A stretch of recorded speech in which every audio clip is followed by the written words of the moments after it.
gonna do like a quick 20-30 minute stream, I think. I'll probably stream again later too, because I actually have time today. It's nice to say that. It's nice to say that I don't have anything to do.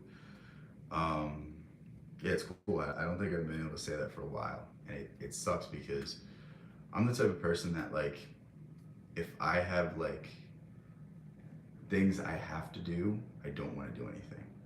You know what I mean? Like, if I have to do this, then I have to do this, then I have to do this. Like, I'll get it done, but it won't be fun. It won't be enjoyable. It won't be my best work because I don't work good on a deadline.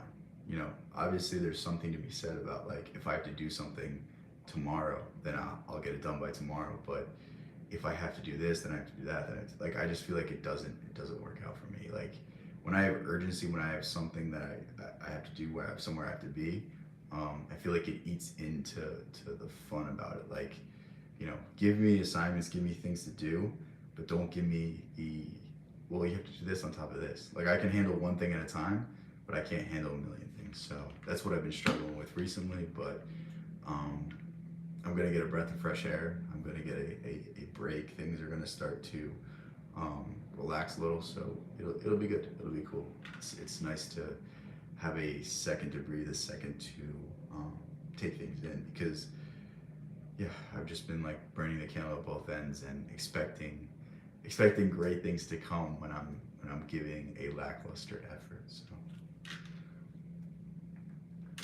but yeah, people start to fill in here soon. It's always the first like 2 minutes of these that like I don't know. I just think it's how the algorithm works. I think it's like in case I say anything bad, they don't send it out. But yeah. Also, let me know if I guess no one's here yet, but if you like me streaming from here better, because I just moved the camera back, but I feel like it looks better because one, you can see the books behind me, and two, it's like closer to me. Whereas when I'm on my desk, it's higher just from the tripod I have. So yeah, we're trying out new things, trying out to get different looks, different feels. I feel like this is much easier for me to sit, much easier for me to just chill out, whereas over there it's not as like comfy. But yeah, we'll wait for people to start getting in here. I just filmed an interesting video. It's gonna be out in like honestly 20 minutes after I finish this stream, but basically it was about Nietzsche and Kafka and failure and how some of the greatest geniuses in this world viewed themselves as failure, and they viewed it all wrong because they were creating art and they weren't recognizing that they were creating art. They were creating art for the sake of other people when art should be created for the sake of yourself. It should be created to express a part of yourself that you can't get out in another means. And this itself is beauty. You don't need any recognition from anyone else if you create something that's greatness. It doesn't have to be viewed by anyone else except yourself. You know what I mean? I think that's one of the most fascinating sentiments. Because when you look at Da Vinci, like when you look at any of his paintings, when you look at any of his works or any of his inventions, like he did that out of pure fascination. He did that out of pure love for the sake of creating. And you know, most of the artistry, most of the brushstrokes, all of these things, they're not really appreciated. Like I don't even fully understand how he did all of these brushstrokes. I didn't even know the gory details that went into creating these paintings, and I'm like a nerd about these things. So just imagine the average layman like 300 years ago. It's because he's Italian, and Italians are the smartest people in the world. I mean, I could see it. I don't know enough about Italians, but Da Vinci is definitely like, if you have Da Vinci, I think you have a good argument for smartest people in the world. Tesla was an Austrian. I can't remember what Tesla was, but whatever Tesla is, there's a good argument for that. What's up, Naeli? How's everything? I'm trying to think of other smart Italians right now, but it's like blanking my mind. I don't know Renaissance figures that well though. What was Michelangelo? Was he also Italian? if you have all the Renaissance painters, I think there's a good argument for all the great geniuses being Italian. So Germans also had their heyday as well, though. They had Nietzsche, they had Goethe, or Goethe, I don't know how to say it. They had Schopenhauer. Kant was German as well. Wasn't Hegel as well? I mean, there was a time where Germany had some of the greatest minds. What was Jung was Switzerland. Freud was also German as well, right? I don't know. That area is always all the Renaissance painters were Italian. I think it's more of like a yeah, the Ninja Turtles. I think it's weird how like you'll have like pockets of genius from like similar areas. You know what I mean? Like even in America, you had Emerson who influenced Thoreau and was it well no it was Ernest Hemingway. You had Ernest Hemingway who was directly influenced by Emerson and Emerson also influenced Thoreau and he also influenced William James as well. It's weird how like a few figures can have cultural impact with just a few like just a few people can make such a big impact. Because when you think about American literature, it's just Emerson's the end all be all. Like you can't read anything else and be like, yeah, this sums up America. There's just something about Emerson's writings that like I don't know, it's just so quintessential American. I'm trying to think too. The Greeks had their time as well. The Greeks were, you know, top of the food chain for a while. The Vedas have always been there. Some of the old teachings from them are still seen and still influence our culture today. It's interesting topics, but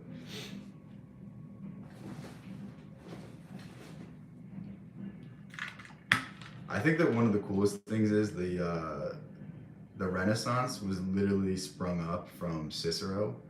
Like the idea of the Renaissance man directly comes from Cicero because Cicero was a statesman, he was a scholar, he was a philosopher, he was basically anything you could be, anything you could get good at, Cicero was good at. What's up, Nicole?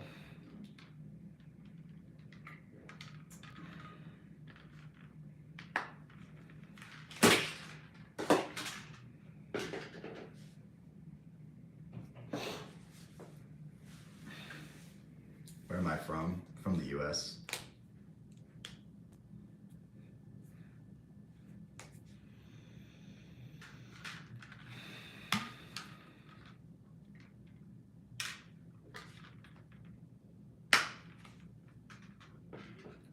You do, that's cool, that's cool. Is daylight savings time killing you too? What was it? It was last night, right? We got like an hour less of sleep. I only slept like 3 hours last night. I'm like not even tired, and I just know I'm gonna crash in like 2 hours. Like I'm gonna be like, oh, I feel fine. Let me just take like a 15-minute nap, and I'm just not gonna wake up. 10:34 a.m. What are you, East Coast? Right? Yeah, East Coast. I'm so bad with geography when it comes to East West. My like my sister told me that like this was right or no, this was left and this was right. So like as a child it screwed with my head so much. South Carolina. Oh cool. I have family that lives in South Carolina. I was driving in South Carolina. I feel like I'm about to slander your whole state here. I was driving in South Carolina and there was drive-through vape stores. I was like, where am I? Like it was one of the wildest things I've ever seen. Like I don't think I've ever needed a vape so bad that I needed a drive-through. I do have a friend that would like love that, but I don't. That's crazy to me that you can't like just stop, get out, get a vape. Like you need it this instant. You need it like so quick that there's a drive-through. That's just, and it was more than one too. It wasn't just a singular location. I saw like three or four. North Carolina has drive-throughs too. What is? That's like maybe because like if you have like truckers and like chewing tobacco and I think that might make a little more sense too if it's like if they sell like zins and stuff that might make sense but it's just like it's weird, you know what I mean? Like you don't you think of drive-throughs for food, not for not for nicotine, but I guess people need it that bad. I don't know. That just struck me as very weird. But again, that's capitalism for you, baby.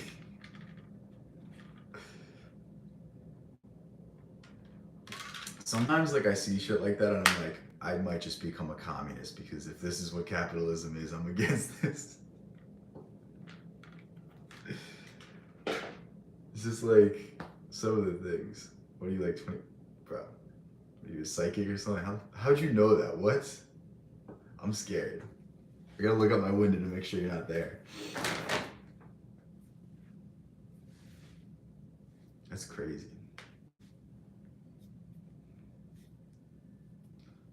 I'm scared. Like the people guessing my age have just been spot on like the past week. It's kind of scary. What's up, Fluffy Kitty? How's everything? I feel like I'm getting stalked right now. Babyface. Yeah, if I shave my beard, I look like way younger too. That's why I don't do it. It's really bad. Like I feel like I would look like a completely different person if I shaved. Like it's just thank God I'm lazy, honestly. When I used to have hair too, like I looked even younger. The shaved head like helps me not look like very young, but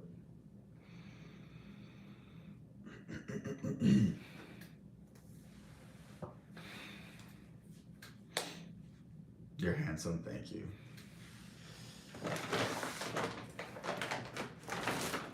My grandma tells me that all the time. You look like a hunter with a beard. Thank you. I don't know if that's a good thing or bad thing.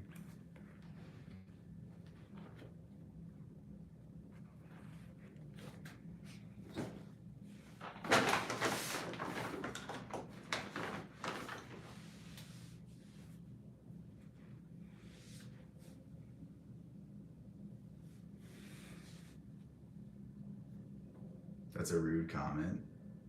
What's a rude comment? Would you rather be the hunter or the prey? I mean, I guess the hunter, right? It's just like natural selection, right? You don't wanna be the one that's getting chased. What's up if an audio has everything? What's the lesson today? I just filmed a video about I don't even know how to sum it up. Creativity for the sake of creativity. And I talked a lot about um, Nietzsche and Kafka and how, you know, two of the greatest geniuses ever really didn't get that what they were doing was so special that it would never be respected by the masses. It was so ahead of their time. It was so um, spot on in terms of their critique of society that like no one in the modern context when they were living would ever get it. And what they were doing was something great and they should have just appreciated their greatness themselves instead of looking for other people to appreciate it. Like, you know, these are two of the smartest people in the world who like hated, I don't know about Kafka. I don't know how Kafka viewed other people, but like Nietzsche very clearly did not like mass popular movements. He didn't like anything that was popular because he thought it any sort of ideology, any sort of belief system inherently takes away individuality, and this is something that Nietzsche didn't like. So it's ironic that he wanted to be liked by the masses. That was really the point of it. You want to be chased? I don't think that. I don't think you want to be chased. It's such a weird statement to say. Like,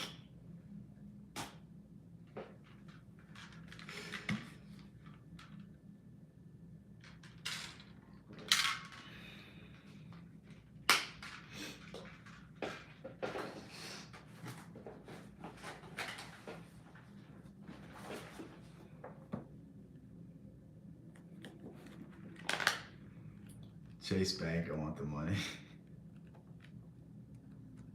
All right, fair enough. You won me back over with that one.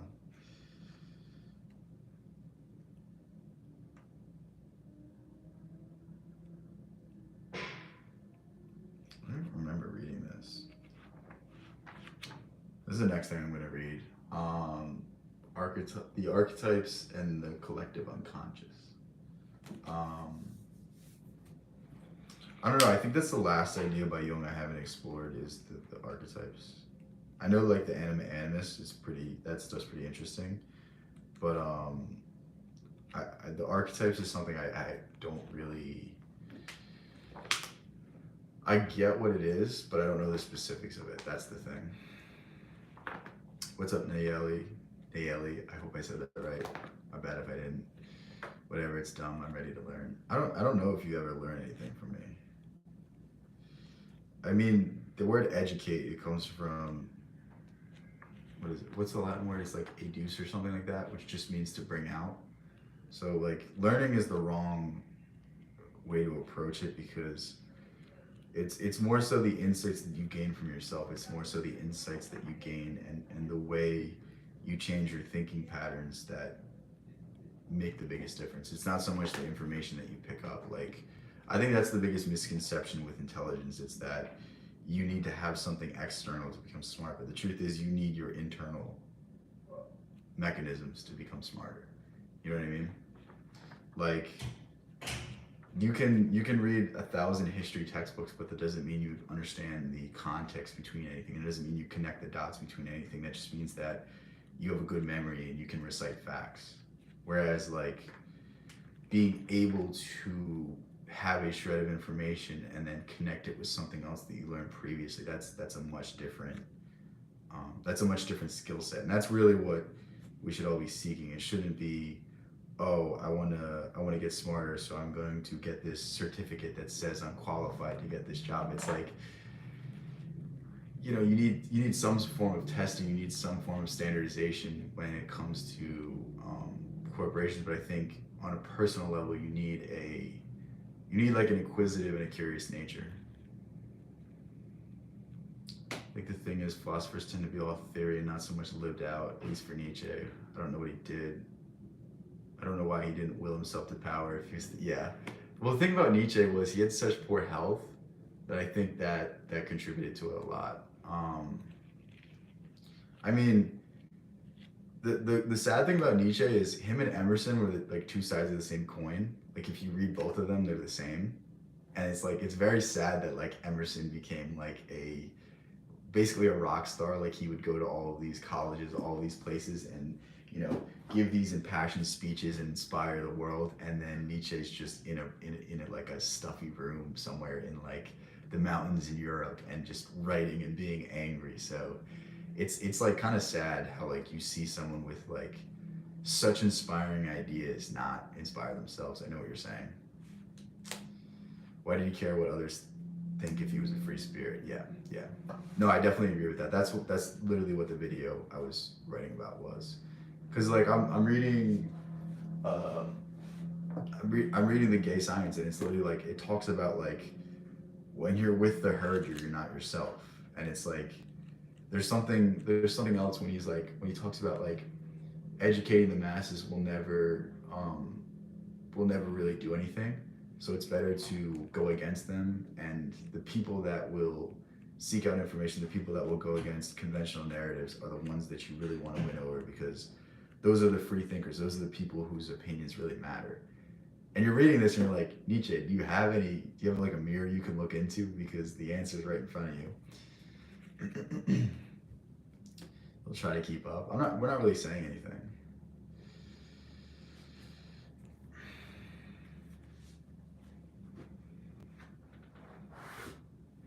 Hypnodia, have you read this? The Varieties of Religious Experience.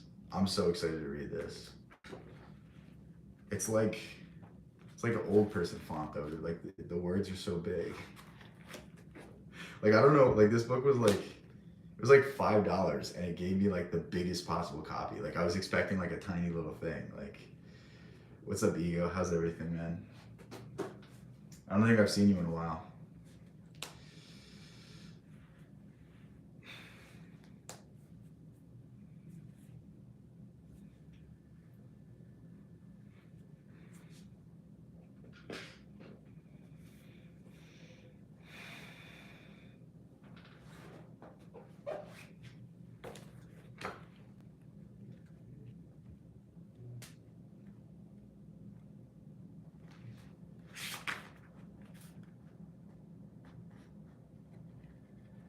videos flip like a mirror.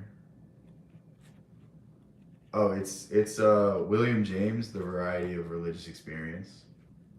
Um, it's maybe something you've read. I don't know.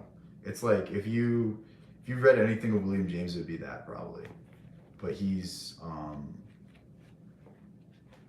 like directly influenced Jung, and I've never read him, so it's very weird. He was like he's like considered like a philosopher, and he's also considered the father of American psychology, and he heavily influenced Freud as well. And it's weird he's not really talked about. Well, he is, but like he's not really given his credit. Like my roommate's he's in psychology, and he's like, yeah, William James is just kind of disregarded, even though he was talking about psychology like 40 years before anyone else, which is like it's kind of sad, you know what I mean? It's like, um, but then you look into the things he was talking about. He was talking about like religion. He was talking about spiritual things and metaphysical things, and you know, unfortunately, science doesn't really recognize anything that can't be empirically studied.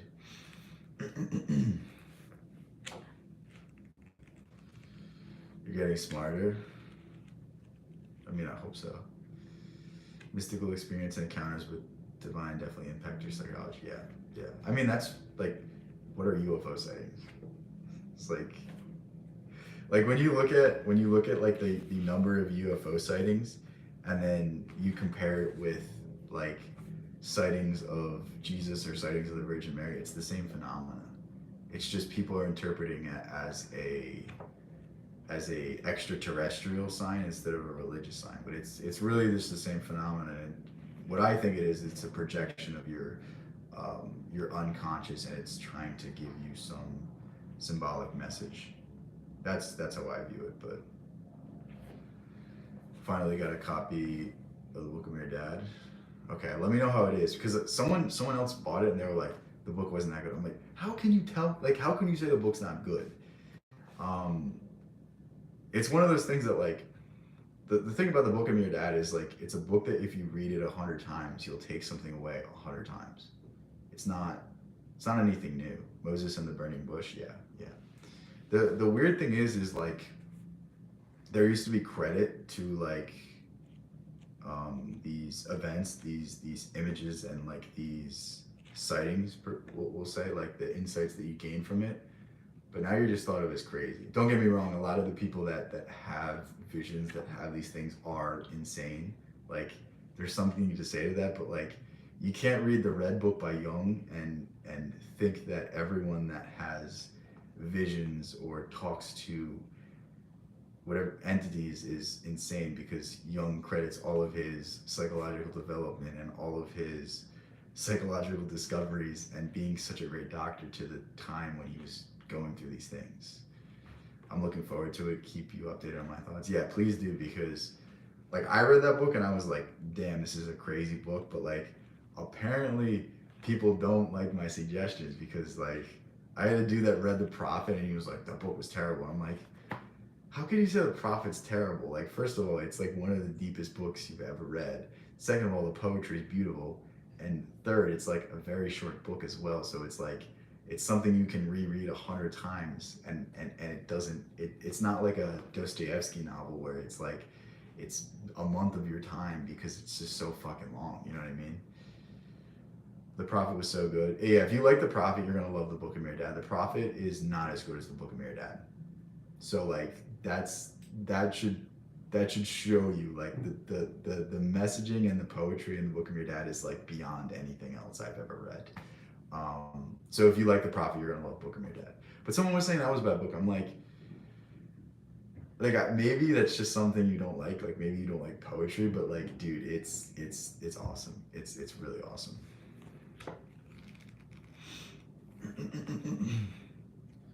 But like this was something I was thinking about the other day.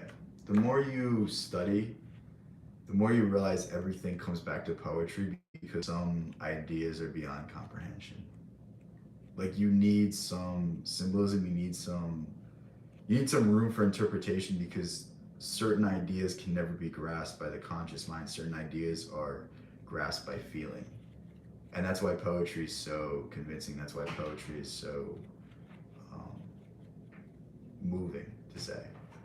And I was like, that's why the Bible is poetic. That's why Tao Te Ching is poetic.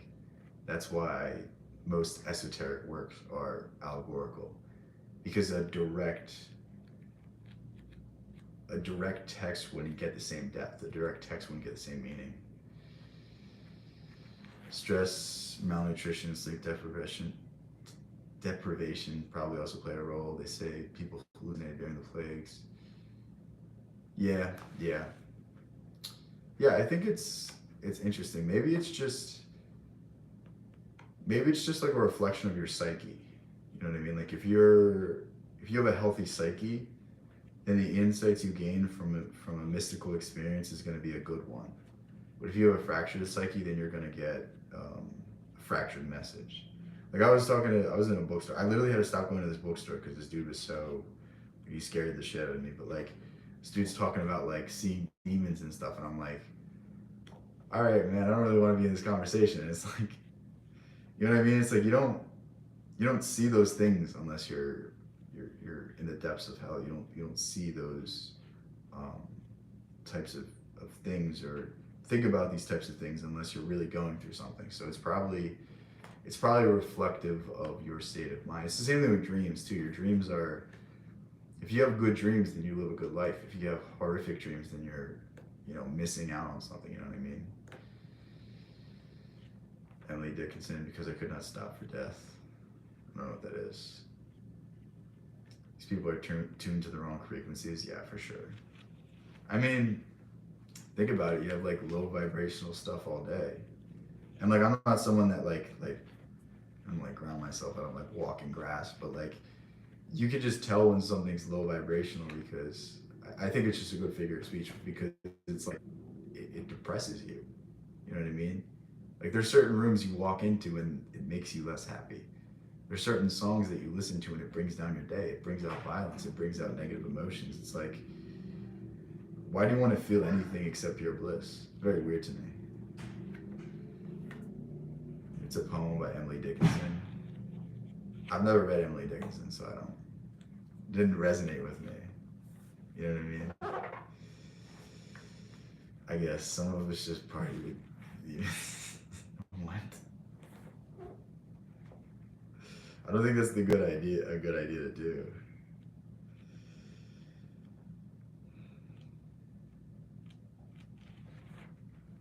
Her name sounds familiar. I'm pretty sure she's like a very well-known author. It's probably not something I'm interested in.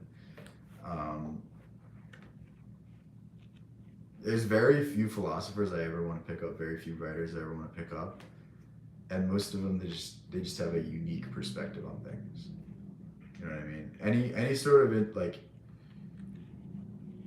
I need to be careful how I say this, like any sort of individualistic philosophy, when like people, like to shift the blame from society to the individual, I think that is where the most profound lessons are in. So anyone that talks about stuff like that I'll be interested in, but anything else like that.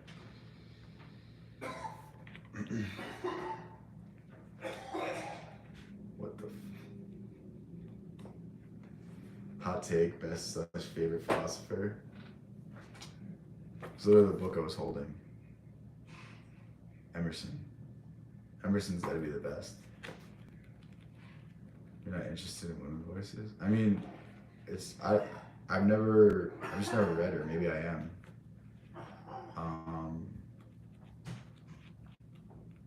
I don't know. I've never read it. I probably am. It's just I haven't. I mean, Ayn Rand I'm going to read at some point. It's just, to me, Emerson speaks the most to me. To me, Nietzsche speaks the most to me. I'm not like closed off to it. It's just I haven't, you know what I mean? Like I haven't read Oscar Wilde. I don't know if he's a good author or not. Like it's just something I have to experience. But maybe I pick her up at some point.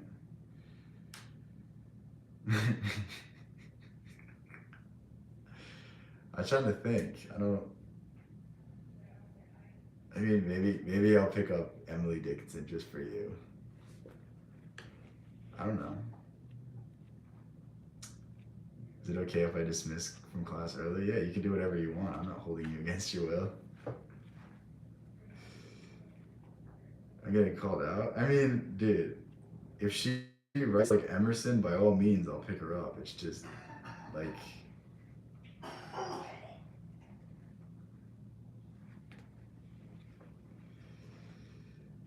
not for you. Read it for one. I mean, this is not a good reason. Like, I want to read something because it's interesting. I don't want to read something because of what the person looks like. You know what I mean? That's my thing. But what's she about? Like, give me a synopsis of her beliefs. She's an artist. Okay, you might have won me over there. What's the art about? What's it? What are the themes about it? What's the social commentary? What's the um, it's like the messaging. Back to work. Yeah, have a good day, ego.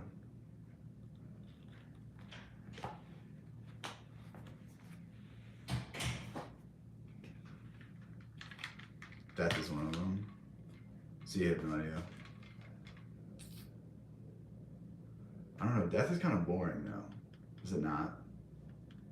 I feel like death is death of the ego. Okay, now we're talking about something. That's something I'm interested in.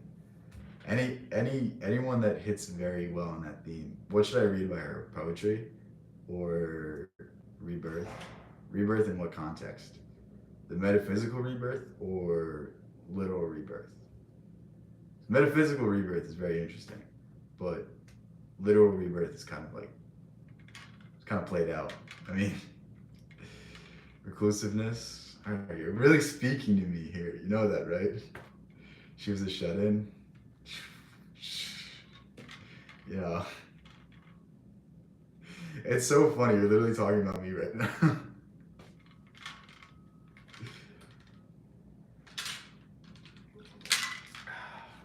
What's something I should read by her? Her poetry or her works? Oh, my laptop's over there. Should I read a poem by her? I'll get my laptop real quick.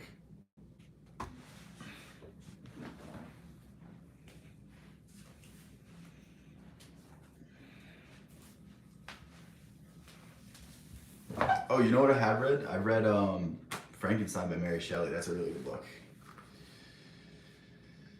She became famous after her death. Okay, she's basically Kafka, right? In that context, like, did she have any recognition during her lifetime, or was it all afterwards?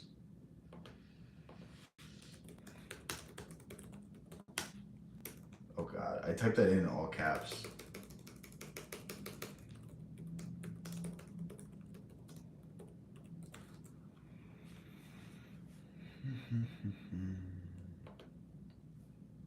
What's a poem I should read?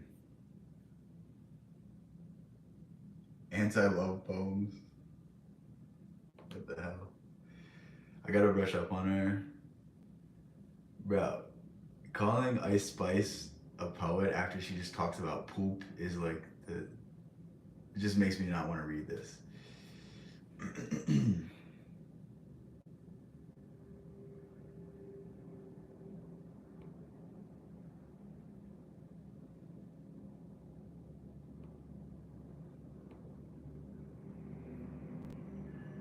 Okay. Do you want to read it right now? This is apparently her best one. A taste of liquor never brewed. I'm gonna wait for this train to go by. Hold on. How about you find the poems and I read them to you, and I read them too, and we discuss. Okay, I was gonna say, how do you read them to me? So this is I taste the liquor never brewed. I taste the liquor never brewed, from tankards scooped in pearl. Not all the Frankfurt berries yield such an alcohol. Inebriate of air am I, and debauchee of dew. Reeling through endless summer days from inns of molten blue, when landlords turn the drunken bee out of the foxglove's door, when butterflies renounce their drams. Dude, I don't know some of these words. It's hard. I shall but drink them more. Till seraphs swing their snowy hats and saints to windows run to see the little tippler leaning against the sun. Dude, I don't know any of those words. Like I'm telling you, I don't. I don't know it. I don't know how to. Hold on, let me.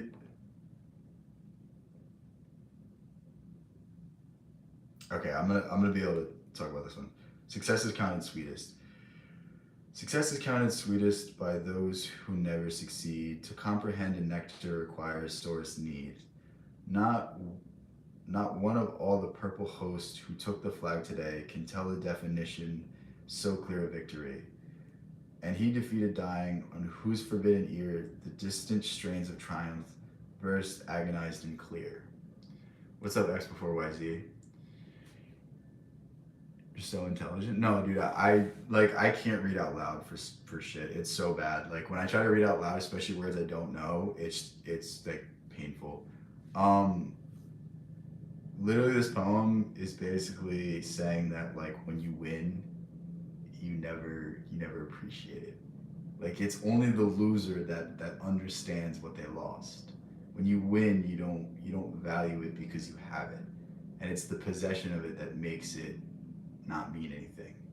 But there's a natural envy when you miss out on something. This is a pretty good poem actually. I'm not gonna lie, I don't like long poetry. You know, it's like an oxymoron because poetry is meant to be short. It's meant to be something that you can read in between the lines, and like a quote unquote long poem doesn't really do that. There's a lot of things expressed. Okay,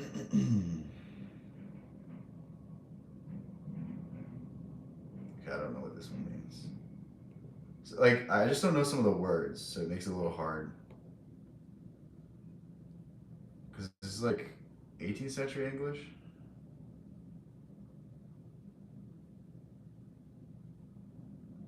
Yeah, I don't know this one either. I'm trying to just like get a synopsis of some of these and read them, but okay, this is a good one. You're not closed off. I apologize for snapping at you. She's born in the 1800s. I mean, dude, if someone has good information, I don't care the source. You know what I mean? It's just most of the stuff that like it's just not gonna resonate with me. You know what I mean? But this is good. I mean, poetry is different though. Poetry is like it's pretty universal. That's the greatest thing about poetry. Like it talks about themes and feelings we all experience. So it's very easy to read poetry and be like, this is a good poem. But I'm not gonna read like a 500-page novel if I'm not interested in it. You know what I mean? Like I could get more meaning in something that actually resonates with me. You taught me more than I can think right now. I don't know everything. I mean, nobody knows everything. I'm nobody, who are you? It's the poem. I'm nobody, who are you? Are you nobody too? Then there's a pair of us. Don't tell. They'd advertise, you know. How dreary to be somebody. How public like a frog. To tell one's name, the livelong June, to an admiring bog. Right. Some of these words I don't know, but what she's saying is, do you ever really know yourself? Do you ever really know who you are? Do you ever really know like what it means to be you, or are you just who you've been told you are? Are you just how society views you, your name or your occupation or your salary or whatever characteristic people use to describe you? Are you ever yourself, or is that just a shell? Is that just a figment? And it's hitting at the universal theme of what is life? What is the point of it? Who am I? Like what is the reason I get up in the morning? What is the reason I go into work? What is the reason for this? And it's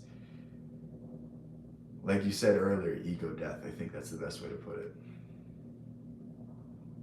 Because really all ego is just what society tells you are, how the world respects you, like who you believe yourself to be.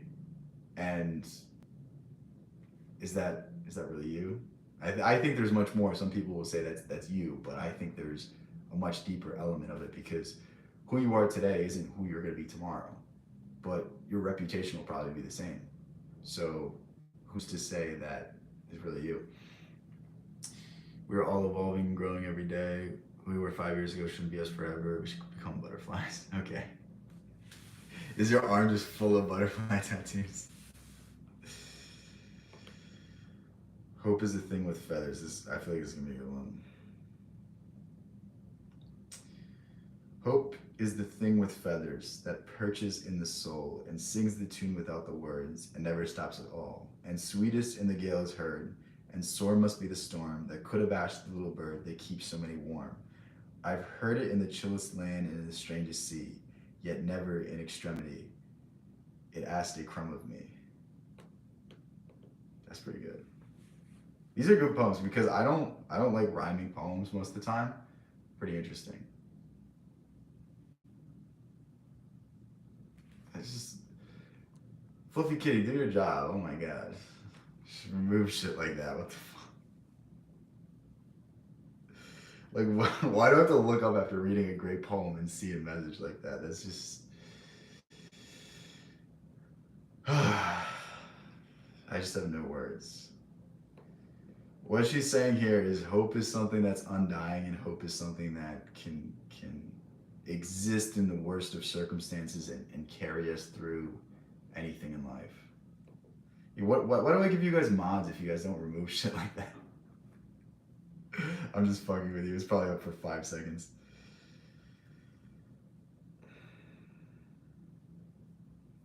Alright, this one's too long. I don't feel like reading it.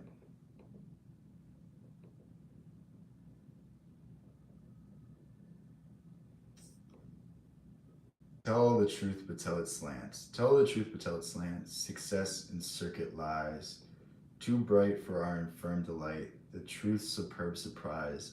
As lightning to the children eased, with explanation kind, the truth must dazzle gradually, or every man be blind. So it's never good to tell the full truth. People only want to hear what they want to hear, and when you tell the full truth, it's generally not the most politically correct thing. It's generally not the way people want to hear it. People would rather be lied to. People would rather not be told the full circumstances than hear the truth. Dude, her poems are pretty good. I'm not gonna lie. And again, I've spent zero time analyzing these things, so maybe I'm getting them wrong, but they're pretty good from what I've seen. Nietzsche has really good poems as well.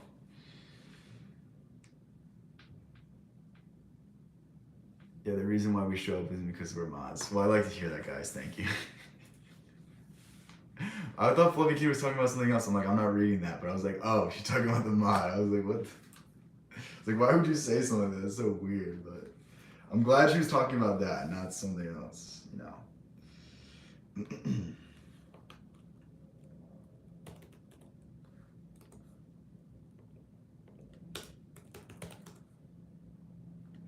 I'll read a Nietzsche poem. How long are you streaming for? 45 minutes?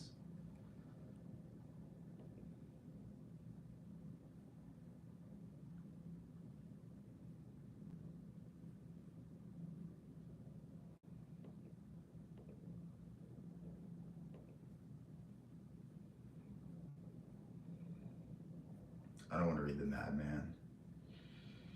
The Madman is an interesting poem. Oh my god, you didn't hear that voice crack. I'm probably going to end it if my voice keeps cracking, damn.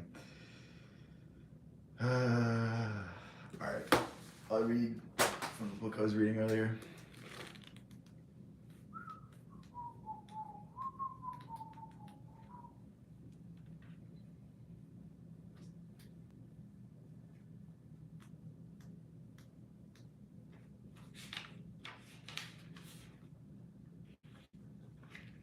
Okay, these are like, I don't know, these are like semi-poems from Nietzsche. I don't think they're gonna be as good because they're translated from German, so they're not gonna probably rhyme, but they're very, very interesting. My happiness. Since I grew tired of the chase and search, I learned to find, and since the wind blows in my face, I sail with every wind. Pretty good, very good. Saying that going with the flow is where he finds happiness. When you try to control things in life, it seems like they don't go to plan. The less you try to control, the more you just go with the wind. You know, have the sail at your back. That's when things kind of just work out. Think of a relationship. The more you try to control someone, the less they want to be in the relationship. Like the more you try to police their actions, the worse they're going to be. The worse they're going to behave. It's the righteous, like, being with someone because they do the things that you like, not because they are, you're making them into the person that you want. I feel like life controls me. I mean, is that a bad thing though? Like if life controls you, is that a bad thing? Like, do you want to be in control of things? Is your judgment always correct? Or, you know, if you had your way, would you probably just want to get success, success, success? You know what I mean? It's like it's the yin yang, it's the unexpected that make life fun. If you could have a list of what you're gonna do day after day after day after day, I promise you would get bored so fast. It's the unexpected turns that really make it worth living. I hope you're streaming later. I gotta cook up lunch for the fam. No, you're good. You're good. I'll probably stream again later if I have time, but I'm not gonna stream too much longer, so it's not a big deal.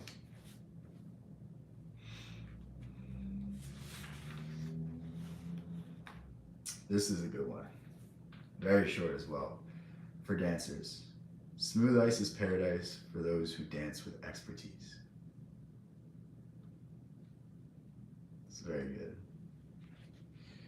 What he's saying here is when you're a master at something, the least amount of restrictions, the least amount of controls is a great thing.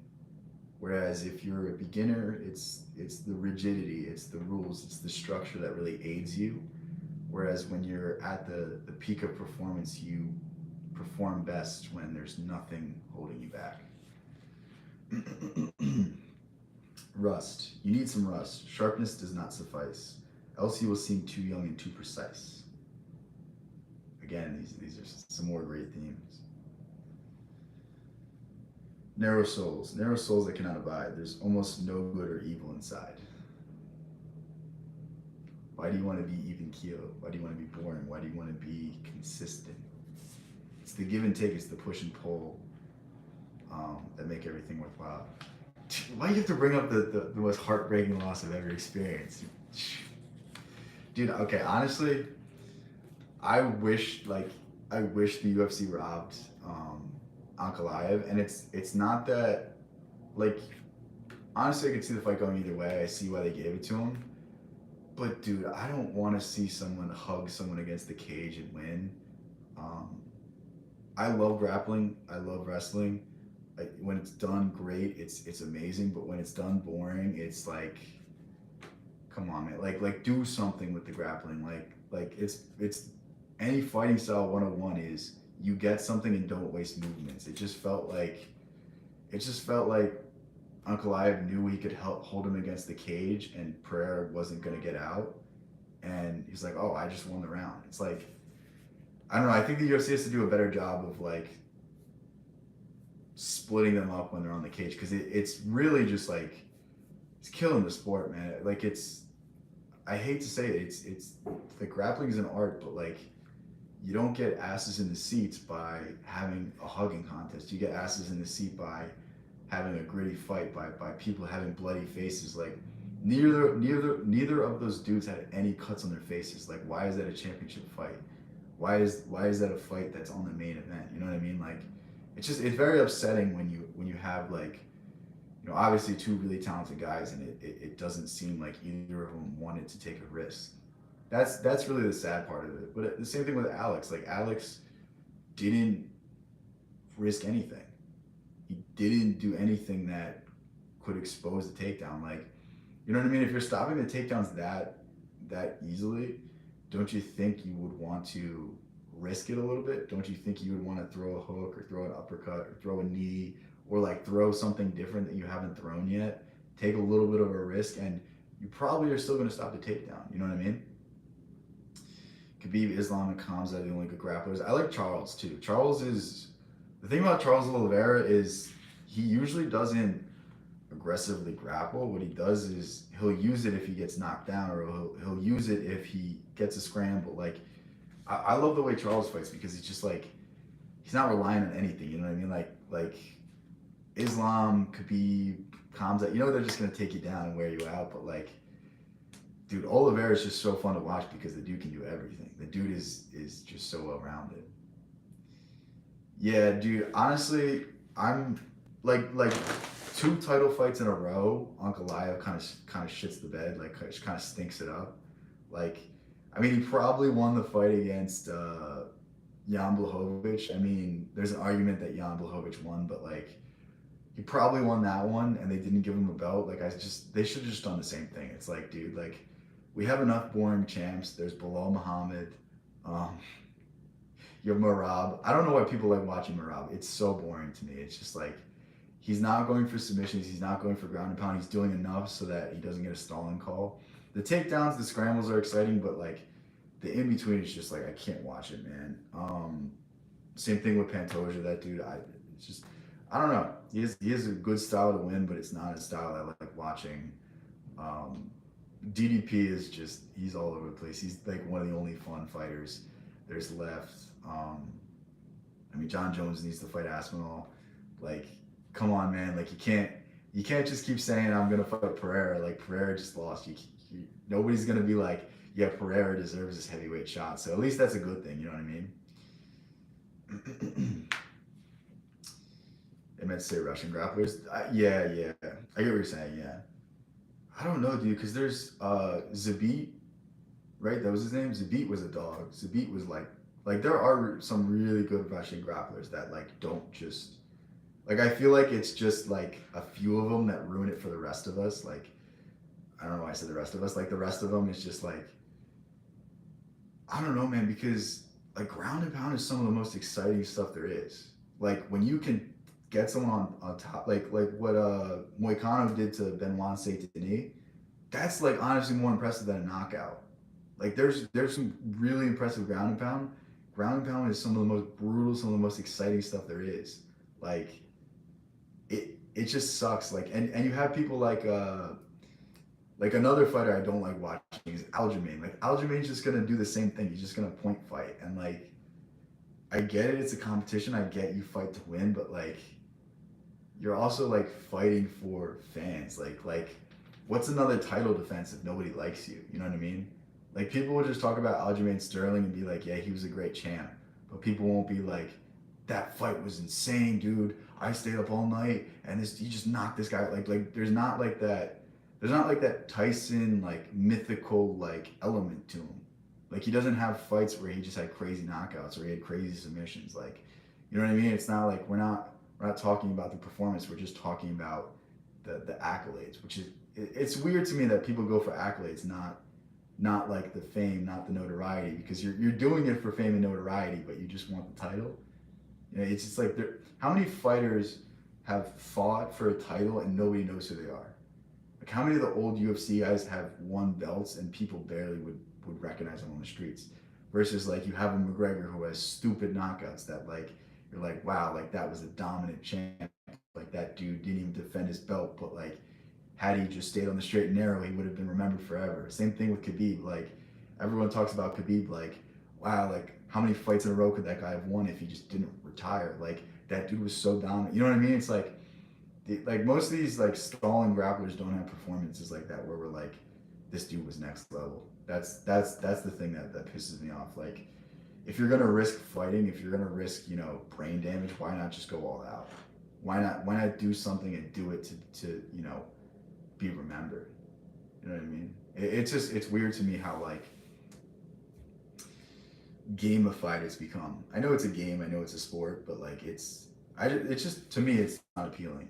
Like the Nate Diaz mindset of like I'm just gonna stand and bang, and if I lose, I lose. Like again, there's the polar opposite of that where you have like Kevin Holland who's like, yeah, if the guy didn't take me down, I would have won. It's like, all right, man, then stop the takedown. But like, there's also like the element to it of like you like watching good fights. That's the thing of it. It's like we could talk all day about the sport, about the skill level, about how great their grappling is, but like, dude, I want to drink beers and watch UFC. I don't want to break down the fight. I don't want to have to tell people in the room what's happening.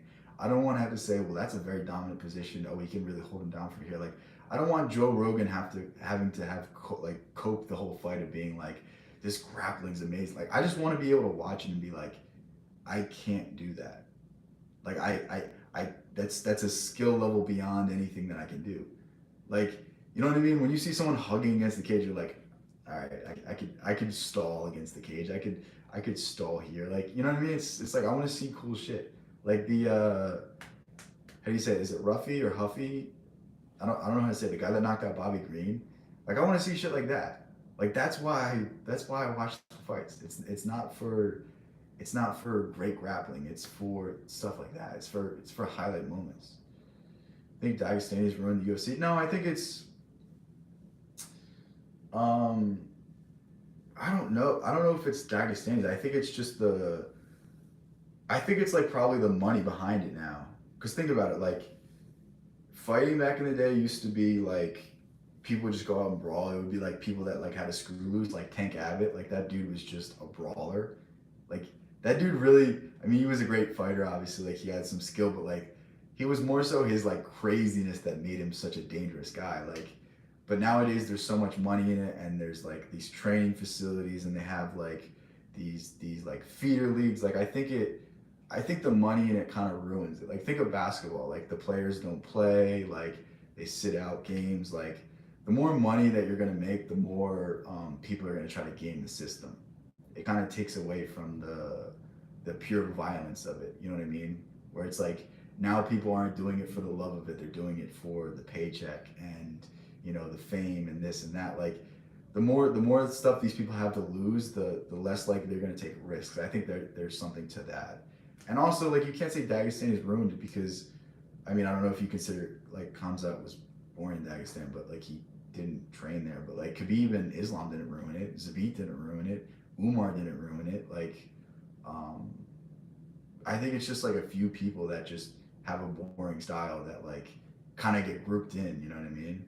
And Ankalaev's not even that boring. Like that Johnny Walker knockout was pretty nasty. It's just I don't know. It's the same thing with Izzy. It's like Israel Adesanya. Like a lot of his defenses were boring as hell. Like that Jared Cannonier fight was fucking terrible. The second Whitaker fight was so boring. That Romero fight was terrible. The only exciting Izzy fight that I've watched myself was Paulo Costa.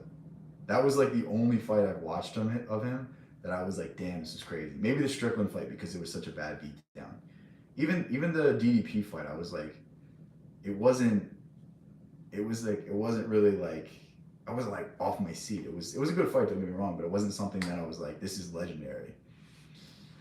Yeah, Kamza. Well, the thing is, Kamza, like he was born in Dagestan, and then I think he was born in Dagestan or somewhere, maybe Chechnya, maybe somewhere. I don't know geography like that, especially not Russian geography. The American education system doesn't teach you about stuff like that. But he was born in like Sweden, so that's why he was like Swedish for a while. But now he's fighting under UAE because taxes. I think he was like, I'm not paying 50% of my fight purse to taxes, so he's paying a 1% or 0%, something like that, because he's fighting under the UAE banner now. So I mean, smart move because he's probably like getting a lot of sponsorships there. He's probably getting the best tip-top training there. I mean, I don't want to like almost die in the cage and then have to give 50% of it to some government that's gonna misspend the funds. I think that's a pretty fair deal. I mean, there's the argument that he like emigrated there and he used their social services for a while, but again, like, how many people emigrated there and didn't give millions of dollars in taxes there? But yeah, I don't know. I think MMA is in like the one good thing about Uncle Ive winning is that Alex Pereira is not going to fight John Jones anymore, and it's going to be Aspinall John Jones unless Jones retires. That's the one good thing of it. Like that was the one cope I had after the decision. I was like, all right, at least that means we get John Jones Aspinall or Aspinall for the vacant belt if Jones leaves. That's the only good thing. Everything else sucks about the decision. Everything else sucks. Like I don't want to watch middleweight for the next, or light heavyweight for the next year. But at least we get the Aspinall Jones fight. That's the one thing we can bank on. But everything else is like, I don't even want to think about it.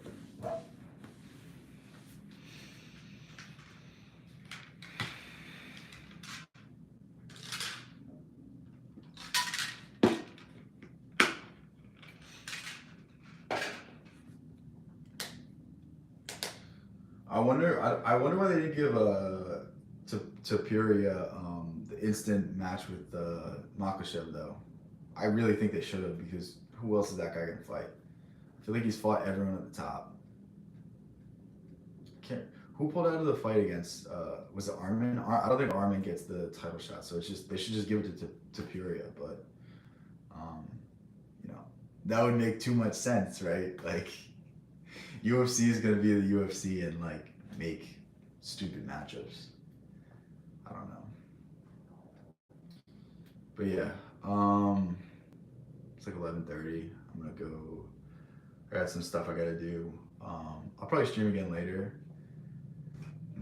Islam definitely not gonna fight Bilal. I hope not, dude. I really hope not. I don't want to see Bilal get legacy fights and then him be able to say like, I'm one of the greatest fighters ever. Like, I've never watched a good Bilal fight. You know what I mean? Like, I'm trying to think. Like, the Leon fight was okay. It was okay just because Bilal got elbowed at the end, but the rest of the fight was boring. The high crotches were pretty cool. The slams, but I don't know, man. It's like you got to do something with it. You got to do some damage on top of like some cool moments. Like, you know what I mean? But yeah, I think I'm gonna head out. Thank you for hanging out with me. Thank you guys for having a cool stream. I'll probably catch you guys later. Peace out.